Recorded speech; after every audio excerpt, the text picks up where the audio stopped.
Hi dear students, രണ്ടാമത്തെ അധ്യായത്തിലെ നാലാമത്തെ ക്ലാസ്സാണിത്. മൂന്നാമത്തെ ക്ലാസ്സിലെ അസൈൻമെൻ്റ് ഒക്കെ ചെയ്ത് ടീച്ചറിന് സബ്മിറ്റ് ചെയ്ത് സന്തോഷത്തോടു കൂടിയാണല്ലോ എല്ലാവരും വന്നിരിക്കുക. Very good. എന്നാൽ നമുക്ക് തുടർന്ന് പഠിക്കാം. കഴിഞ്ഞ ക്ലാസ്സിൽ നമ്മൾ പ്രധാനമായും പഠിച്ചത് പ്രീ ഫെർട്ടിലൈസേഷൻ ഈവൻറ്റിലെ ആദ്യത്തെ ഈവൻ്റായ ഗാമിറ്റോജെനസിസിനെ കുറിച്ചായിരുന്നു. മെയിൽ ഗമീറ്റിൻ്റെ ഫോർമേഷനായ മൈക്രോസ്പോറോജെനസിസ് വളരെ വ്യക്തമായി നമ്മൾ പഠിച്ചു. അത് കഴിഞ്ഞതിന് ശേഷം എംബ്രിയോ സാക്കിൻ്റെ രൂപീകരണവും അതിനുള്ളിൽ ഉണ്ടായ ഫീമെയിൽ ഗമീറ്റിനെ കുറിച്ചും നമ്മൾ പഠിച്ചു. അപ്പം മെയിൽ ഗമീറ്റിൻ്റെയും അതുപോലെ തന്നെ ഫീമെയിൽ ഗമീറ്റിൻ്റെയും രൂപീകരണം പൂർത്തിയായി കഴിഞ്ഞു. നിങ്ങൾക്കറിയാം, പ്രീ ഫെർട്ടിലൈസേഷൻ ഇവൻറ്റിലെ the second event is gamete transfer. കഴിഞ്ഞ അധ്യായം പഠിപ്പിച്ചപ്പോൾ ടീച്ചർ നന്നായി പഠിപ്പിക്കുകയുണ്ടായി. ആൻജിയോസ്പേം പ്ലാന്റ്സിൽ എങ്ങനെയാണ് ഗമീറ്റ്സ് ട്രാൻസ്ഫർ ചെയ്യുക എന്നുള്ളത്. ആ ഗമീറ്റ് ട്രാൻസ്ഫർ മെക്കാനിസമാണ് നമ്മൾ ഇന്ന് പ്രധാനമായും ഇവിടെ പഠിക്കാൻ പോകുന്നത്. In angiosperms, the gamete transfer takes place through the process of pollination. I think you have studied the definition of pollination in your lower classes. Try to remember that definition. Pollination is the transfer of pollen grains from the anther of the flower into the stigma of the flower. Pollination എന്ന് പറഞ്ഞാൽ ആന്തറിൽ നിന്നും പരാഗരേണുക്കൾ അഥവാ pollen ഗ്രെയിനിനെ സ്റ്റിഗ്മയിലേക്ക് പതിപ്പിക്കാൻ സഹായിക്കുന്ന പ്രക്രിയയാണ്. പലതരം പോളിനേഷനെ കുറിച്ചും നിങ്ങൾ പഠിച്ചിട്ടുണ്ട്. ആ പലതരത്തിലുള്ള പോളിനേഷൻ്റെ പേരൊന്ന് പറയാമോ? ദേ അവിടെ നിന്ന് ആരാ പറഞ്ഞത്? സെൽഫ് പോളിനേഷൻ എന്നോ? Okay, very good. അപ്പം നിങ്ങൾ സെൽഫ് പോളിനേഷൻ എന്നും അതുപോലെ തന്നെ ക്രോസ് പോളിനേഷൻ എന്നും ഒക്കെ കേട്ടിട്ടുണ്ട്. എന്നാൽ നമ്മൾ ഇവിടെ സെൽഫ് പോളിനേഷൻ അതുപോലെ തന്നെ ക്രോസ് പോളിനേഷൻ എന്ന പേരുകളോടൊപ്പം തന്നെ മറ്റു ചില പേരുകളിലുള്ള പ്രക്രിയയും കൂടി നമ്മൾ പഠിക്കുന്നുണ്ട്. നിങ്ങൾക്കറിയാം, പോളിനേഷനിൽ പോളൻ ഗ്രെയിൻസിൻ്റെ ട്രാൻസ്ഫർ ആണ് നടക്കുന്നത്. എവിടെ നിന്നാണ് പോളൻ ഗ്രെയിൻസ് വരുന്നത്? അല്ലെങ്കിൽ based on the source of pollen we can classify pollination into 3 types. Let us see the 3 types one by one. The first kind of pollination is autogamy. ഈ ചിത്രമൊന്ന് നോക്കൂ. ഒരു പൂവിലെ pollen grain എവിടെയാണ് ഇവിടെ പതിച്ചിരിക്കുന്നത്? അതേ പൂവിൽ തന്നെയാണല്ലേ? ഇത്തരത്തിൽ ഒരു പൂവിലെ പോളൻ ഗ്രെയിൻ ആ പൂവിൻ്റെ തന്നെ സ്റ്റിഗ്മയിൽ പതിക്കുന്ന പ്രോസസ്സാണ് ഓട്ടോഗമി. ഓട്ടോഗമി എന്നാൽ the process of transfer of pollen grains from the anther to the stigma of the same flower. ഓട്ടോഗമിയിൽ ഒരു പൂവിലെ പോളൻ ഗ്രെയിൻ തന്നെയാണ് ആ പൂവിൻ്റെ സ്റ്റിഗ്മയിൽ പതിക്കുന്നത്. ഇത്തരത്തിൽ പോളിനേഷനിൽ ഒരു പൂവ് മാത്രമേ ഇൻവോൾവ് ചെയ്യുന്നുള്ളൂ. അതുകൊണ്ട് നമുക്ക് ഓട്ടോഗമിയെ സെൽഫ് പോളിനേഷൻ എന്നും പറയാം. അതായത് ആ പൂവിൻ്റെ പോളൻ ഗ്രെയിൻ ആ പൂവിൻ്റെ തന്നെ സ്റ്റിഗ്മയിലാണ് പതിക്കുന്നത്. So autogamy can be otherwise called self pollination. Self pollination ഉറപ്പാക്കണമെങ്കിൽ പൂക്കളിൽ അല്ലെങ്കിൽ ചെടികളിൽ 2 കണ്ടീഷൻസ് നിർബന്ധമായും ഉണ്ടായിരിക്കണം. ഒന്ന്, പോളൻ ഗ്രെയിനിൻ്റെ റിലീസും സ്റ്റിഗ്മ ആ പോളൻ ഗ്രെയിനിനെ സ്വീകരിക്കാൻ തയ്യാറെടുക്കുന്ന സമയവും ഒന്നായിരിക്കണം. That is pollen release and stigma receptivity should be in synchrony or in the same time. ഒരേ സമയത്തായിരിക്കണം. എന്നാൽ മാത്രമേ പോളിനേഷൻ നടക്കുകയുള്ളൂ. അതുപോലെ തന്നെ സ്റ്റിഗ്മയും ആന്തറും വളരെ അടുത്തായിട്ട് കാണപ്പെടണം. That is stigma and anther should be placed close to each other. പോളിനേഷനിൽ നല്ല സവിശേഷതയുള്ള 2-3 ചെടികളുടെ ചിത്രം നമുക്കൊന്ന് നോക്കാം. ഈ ചിത്രത്തിൽ നമ്മൾ കാണുന്നത് വയോല അഥവാ കോമൺ പാൻസി എന്ന ഒരു പ്ലാന്റ് ആണ്. അടുത്തതായി നമ്മൾ കാണുന്നത് ഓക്സാലിസ് ആണ്. ഈ ചെടിയാണ് കൊമ്മലീന. ഇവ 3ഉം 2 തരം പൂക്കൾ ഉണ്ടാക്കുന്ന ചെടികളാണ്. These plants produce 2 types of flowers. ഒരു തരം പൂവ് സാധാരണ പൂക്കളെ പോലെ തന്നെ നന്നായി തുറന്നു വരുന്നവയാണ്. ഇത്തരത്തിൽ നന്നായി തുറന്നു വരുന്ന പൂക്കളെ പറയുന്ന പേരാണ് chasmogamous flowers. That is, chasmogamous flowers are flowers that open. നല്ല വിടർന്നിരിക്കുന്ന പൂക്കളാണ് chasmogamous flowers. എന്നാൽ ഈ ചെടികളിലെ പൂക്കളെ ഒന്നുകൂടി നിരീക്ഷിച്ചു നോക്കൂ. വിരിഞ്ഞു വരാത്ത പൂക്കളെയും കാണുന്നില്ലേ? ഇത്തരത്തിൽ വിരിയാത്ത പൂക്കളെ പറയുന്ന പേരാണ് Cleistogamous flowers. We can say cleistogamous flowers are flowers that do not open. Self pollination ensure ചെയ്യാൻ വേണ്ടിയാണ് നമ്മൾ കണ്ട ഈ 3 സസ്യങ്ങളിലും ക്ലിസ്റ്റോഗ്യാമസ് ഫ്ലവേഴ്സിനെ ഉൽപ്പാദിപ്പിക്കുന്നത്. ഇത്തരം പൂക്കളിൽ സ്റ്റിഗ്മയും ആന്തറും വളരെ അടുത്താണ് ലൊക്കേറ്റ് ചെയ്തിരിക്കുന്നത്. Stigma and anthers are placed close to each other. Pollen release നടക്കുമ്പോൾ തന്നെ അത് സ്റ്റിഗ്മയിൽ പതിക്കുന്നു. അതുപോലെ തന്നെ ഒരു പോളിനേറ്ററിൻ്റെയും ആവശ്യമില്ല. അതുപോലെ പോളിനേഷൻ ഉറപ്പാക്കുകയും സീഡ് സെറ്റ് അഷ്യൂർ ചെയ്യപ്പെടുകയും ചെയ്യുന്നു. The second type of pollination is geitonogamy. See the figure. ഈ ചിത്രത്തിൽ നോക്കിയാൽ നിങ്ങൾക്ക് പോളിനേഷനിൽ എത്ര പൂക്കൾ ഇൻവോൾവ് ചെയ്തിരിക്കുന്നതായി കാണാം. Geitonogamy is the transfer of pollen grains from the anther to the stigma of another flower of the same plant. ഒരു ചെടിയിലെ ഒരു പൂവിലെ pollen grains ആ ചെടിയിലെ തന്നെ മറ്റൊരു പൂവിൻ്റെ സ്റ്റിഗ്മയിൽ പതിക്കുന്ന പ്രക്രിയയെ പറയുന്ന പേരാണ് ഗൈറ്റനോഗമി. ഗൈറ്റനോഗമിയിൽ ഒരു പൂവിലെ പോളൻ ഗ്രെയിൻ അതേ ചെടിയിലെ തന്നെ മറ്റൊരു പൂവിലാണ് പതിക്കുന്നത്. ഇവിടെ ചെടി ഒന്നേ ഉള്ളൂ, പക്ഷേ ഒരു പൂവിലെ പോളൻ ഗ്രെയിൻ മറ്റൊരു പൂവിൽ പതിക്കണം. അപ്പോൾ ആരുടെയെങ്കിലും സഹായം ഇവിടെ ആവശ്യമാണ്. So in geitonogamy there is an involvement of a pollinating agent or pollinator. പക്ഷേ ഒരു ചെടിയിലെ പൂക്കൾ തമ്മിലാണ് ഈ പരാഗണം നടക്കുന്നത്. അതുകൊണ്ട് തന്നെ ജനറ്റിക് വേരിയേഷൻസ് ഒന്നും തന്നെ ഉണ്ടാകുന്നില്ല. ഗൈറ്റനോഗമിയിൽ ഏജന്റിൻ്റെ ആവശ്യം ഉണ്ട്, പക്ഷേ ജനറ്റിക് വേരിയേഷൻ ഒന്നും ഉണ്ടാകുന്നില്ല. So we can say genetically geitonogamy is similar to self pollination, but an agent is required for geitonogamy to occur. So let us see the peculiarities of geitonogamy. Geitonogamy is functionally similar to cross pollination. There is no genetic variation, so it can be said a kind of self pollination. There is an involvement of pollinators.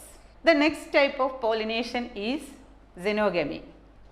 Xenogamy is the transfer of pollen grains from the anther to the stigma of another flower of another plant of the same species. അതായത് ഒരു ചെടിയിലെ pollen grains അതേ സ്പീഷീസിലുള്ള മറ്റൊരു ചെടിയിലെ പൂവിൽ പതിക്കുന്ന process ആണ് xenogamy. xenogamy നടക്കണമെങ്കിൽ ഒരു agent അത്യാവശ്യമാണ്. അതുപോലെ തന്നെ രണ്ട് സസ്യങ്ങൾ തമ്മിലാണ് xenogamy നടക്കുന്നത്. There is a chance for variation in xenogamy. So we can say xenogamy is functionally and genetically a kind of cross pollination. Autogamy-യിൽ ഏജൻസ് ഒന്നും തന്നെ ആവശ്യമില്ല. There is no need for a pollinator in autogamy. But in the case of geitonogamy and xenogamy, involvement of a pollinator or agent is required to ensure pollination. Let us see the main pollinators or pollinating agents. We can classify the pollinators or pollinating agents into two. One is abiotic agents and the second one is biotic agents. Among the abiotic agents, wind and water are the common agents. But in the case of biotic agents, animals are mostly involving in pollination. Most of the plants depend on biotic agents for their pollination. Among the two abiotic agents, wind is the most common pollinator. So let us see the peculiarities of wind pollinated flowers. You can see paddy, maize, wheat. In these kinds of plants, pollination is effected with the help of an agent, wind. കാറ്റുമൂലം pollination നടക്കുന്ന സസ്യങ്ങളുടെ പൂക്കൾക്ക് ഒട്ടേറെ സവിശേഷതകളുണ്ട്. ഇത്തരത്തിലുള്ള സവിശേഷതകളാണ് കാറ്റുമൂലം പരാഗണം നടത്താനായി ആ സസ്യങ്ങളെ സഹായിക്കുന്നത്. So let us see the peculiarities of wind pollinated flowers or the floral features of wind pollinated flowers. The pollen grains of wind pollinated flowers are light. അതായത് വിൻഡ് പോളിനേഷൻ നടക്കുന്ന സസ്യങ്ങളുടെ പോളൻ ഗ്രെയിൻസിന് ഒട്ടും ഭാരമുണ്ടായിരിക്കത്തില്ല. ഭാരമില്ലാത്തത് കൊണ്ട് അവയ്ക്ക് കാറ്റിലൂടെ ഇങ്ങനെ പറന്ന് നടക്കാൻ പറ്റും. കാറ്റിലൂടെ ഇങ്ങനെ പറന്ന് നടക്കുമ്പോൾ ഈ പോളൻ ഗ്രെയിൻസ് എങ്ങും പറ്റിപ്പിടിക്കാൻ പാടില്ല.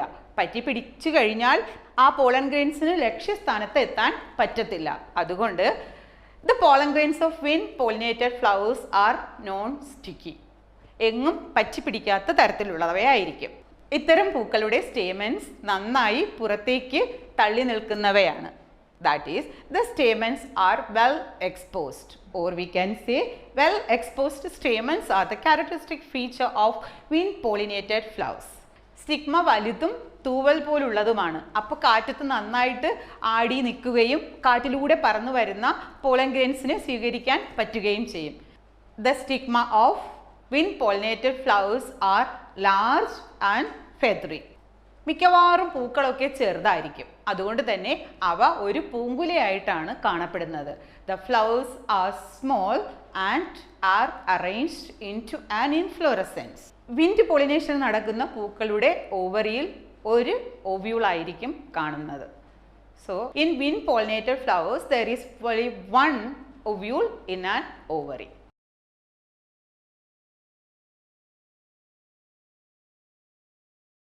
ചിത്രത്തിൽ കാണുന്ന ചോളത്തിൻ്റെ അഥവാ കോൺ കോബിൻ്റെ ടാസൽസിൽ കാണപ്പെടുന്ന ഭാഗങ്ങൾ വിൻഡ് വഴി പോളിനേഷൻ നടത്താനുള്ള ഒരു അനുകൂലനമാണ്. നെല്ല്, ഗോതമ്പ് എന്നിവ കൂടാതെ പുല്ലുവർഗത്തിൽപ്പെട്ട സസ്യങ്ങളിലും അതായത് ഗ്രാസസിലും വിൻഡ് പോളിനേഷനാണ് നടക്കുന്നത്. The next abiotic agent is water. വളരെ കുറച്ച് സസ്യങ്ങൾ മാത്രമേ പോളിനേഷനായി ജലത്തെ ആശ്രയിക്കുന്നുള്ളൂ. ഏകദേശം ഒരു 30 ജനറയിലുള്ള സസ്യങ്ങൾ മാത്രമേ പോളിനേഷനായി വാട്ടറിനെ ആശ്രയിക്കുന്നുള്ളൂ. പക്ഷെ നമ്മൾ കഴിഞ്ഞ ക്ലാസ്സിൽ പഠിച്ചതൊന്ന് ഓർത്ത് നോക്കിയേ. ആൽഗെ, ബ്രയോഫൈറ്റ്സ് എന്നിവയിലെല്ലാം തന്നെ മെയിൽ ഗമീറ്റിനെ കൊണ്ടുപോകുന്നത് ആരായിരുന്നു? ജലമായിരുന്നു, അല്ലേ?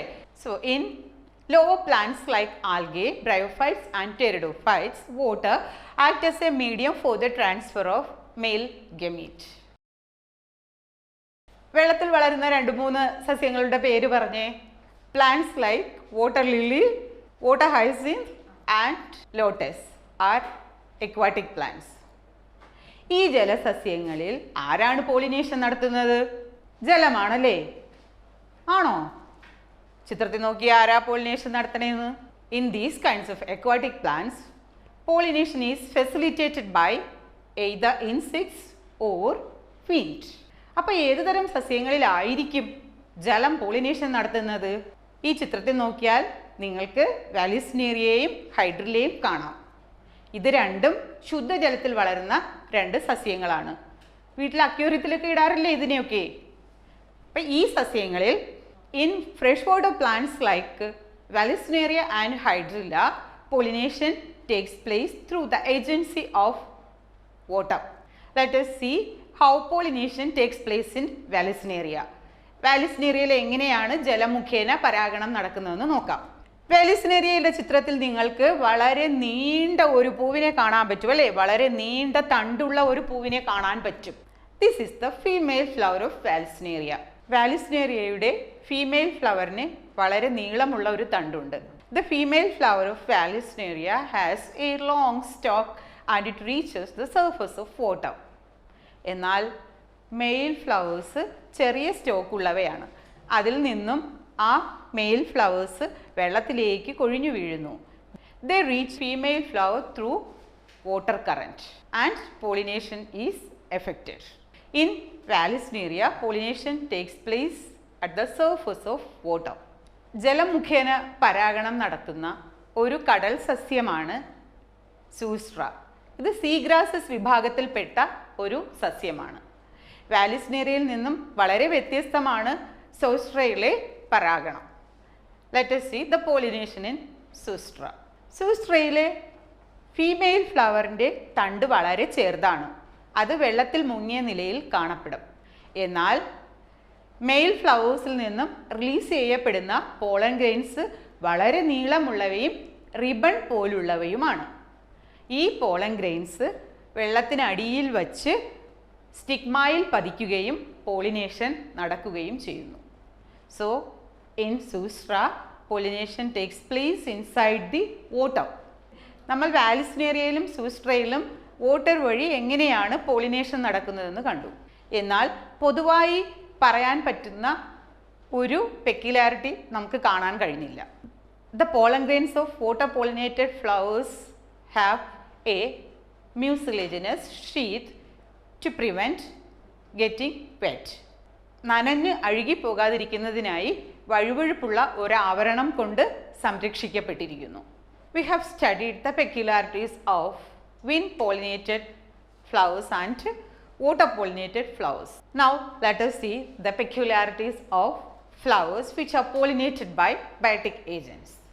കൂടുതൽ സസ്യങ്ങളിലും പരാഗണം നടക്കുന്നത് ബയോട്ടിക് ഏജൻസ് വഴിയാണ്. In most of the plants, pollination is affected by the agency of biotic agents. Let us see the common biotic agents that help for pollination. Biotic agentsൽ ഏറ്റവും പ്രധാനമായും പോളിനേഷന് സഹായിക്കുന്നത് ആനിമൽസ് ആണ്. ഏതൊക്കെ തരം ജീവികളാണ് ബയോട്ടിക് ഏജൻസ് ആയി പ്രവർത്തിക്കുന്നതെന്ന് ചിത്രത്തിൽ നിന്ന് നോക്കിയേ.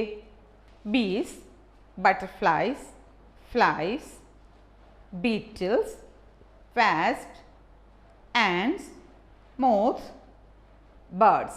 Birds like sunbirds and hummingbirds and bats are the common animal pollinators. ഇവരിൽ തന്നെ പോളിനേഷൻ ഏറ്റവും കൂടുതൽ സഹായിക്കുന്നത് ഇൻസെക്റ്റുകളാണ്. ഇവയെ കൂടാതെ ആർബറിയൽ റോഡൻസ് അഥവാ മരത്തിൽ വസിക്കുന്ന റോഡൻറ്റുകൾ, അതുപോലെ reptiles, garden lizard and Dzeko lizard help in pollination. ഇത്തരം ജീവികൾ മാത്രമല്ല, ലിമറുകളും പോളിനേഷന് സഹായിക്കാറുണ്ട്.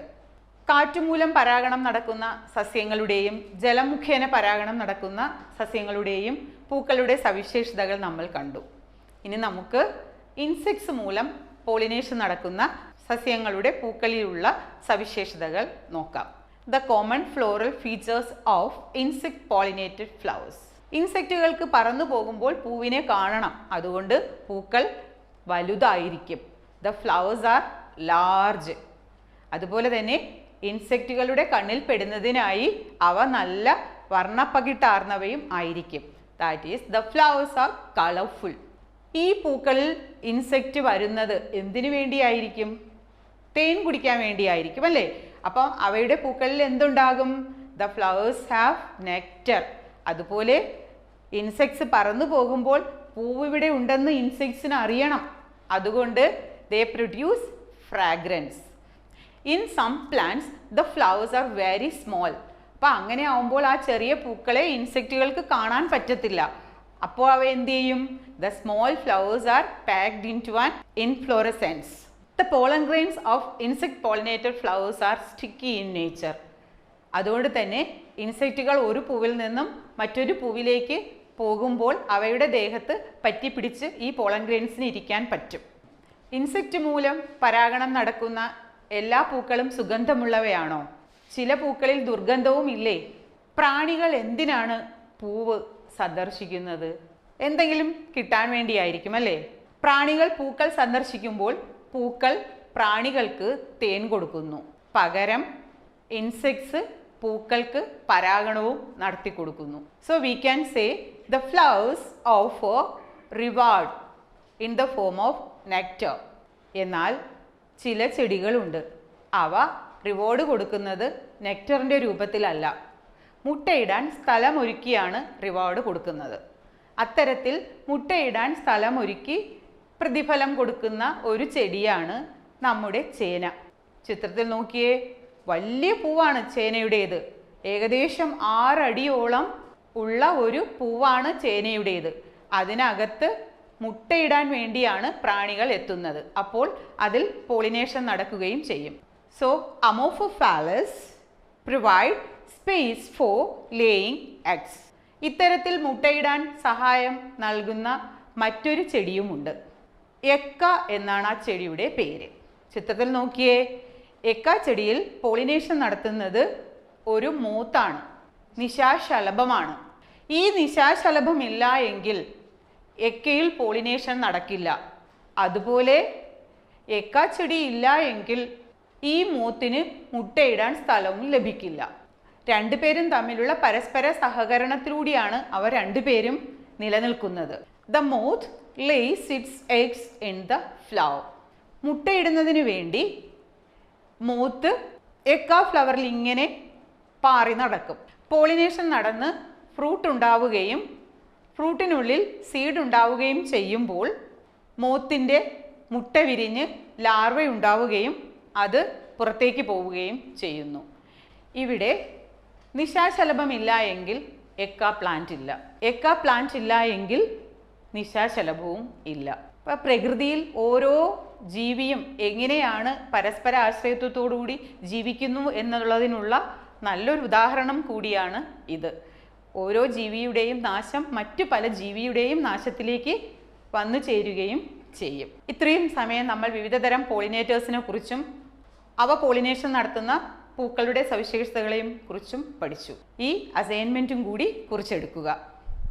Prepare a list of wind pollinated and animal pollinated flowers and note down their floral features. ചുറ്റുപാടും നിരീക്ഷിച്ച് കാറ്റുമൂലവും ജീവികൾ മൂലവും പരാഗണം നടക്കുന്ന സസ്യങ്ങളുടെ ഒരു ലിസ്റ്റ് തയ്യാറാക്കുക. Today we have learned about various kinds of pollination. They are autogamy, gynogamy and xenogamy. And we have also studied about the various kinds of pollinators, biotic pollinators and abiotic pollinators. We have also learned the peculiarities of various kinds of flowers that facilitate pollination by various kinds of pollinators. ഇന്ന് നമ്മൾ പഠിച്ച പോളിനേഷനെ കുറിച്ചും പോളിനേറ്റേഴ്സിനെ കുറിച്ചും floral ഫീച്ചേഴ്സിനെ കുറിച്ചും നല്ലൊരു idea ഉണ്ടായി കാണുമെന്ന് വിശ്വസിക്കുന്നു. വീണ്ടും കാണും വരെ ബൈ. Thank you.